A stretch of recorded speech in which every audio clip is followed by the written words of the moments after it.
So, ito yung output ko.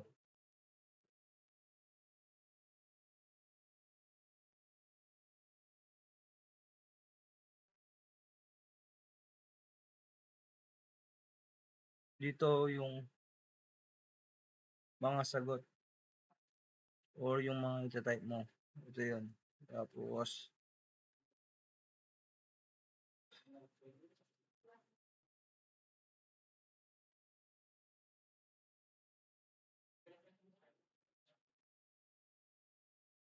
ito, yung C, yung field niya.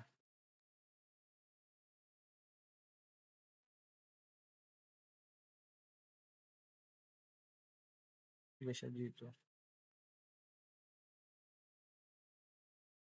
Dito naman yung percent.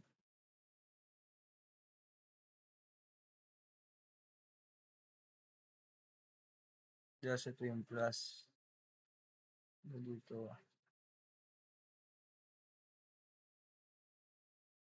Tapos ito naman yung button 7. 7, 8, tsaka 9.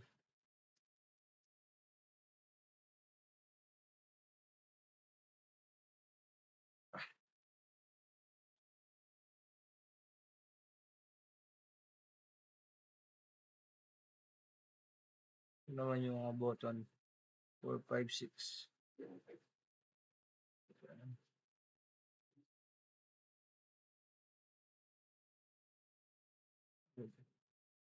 Yung mga button 1, 2, 3.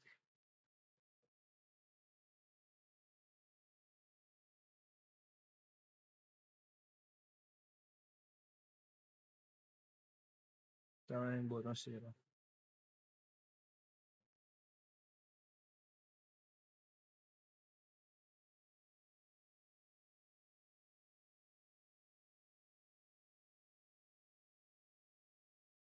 Sa equal. Ito naman. Equal. Dito yung mga kung paano siya mag-execute. Ganito lang yung image. Yan, nirarun natin. Yun. Mas pinili kong design na to kasi parang simple lang. Tapos mas litaw yung mga number. Then, subukan natin. Yung nagbubura. 0 plus 9. So, ayan. Working siya. Thank you.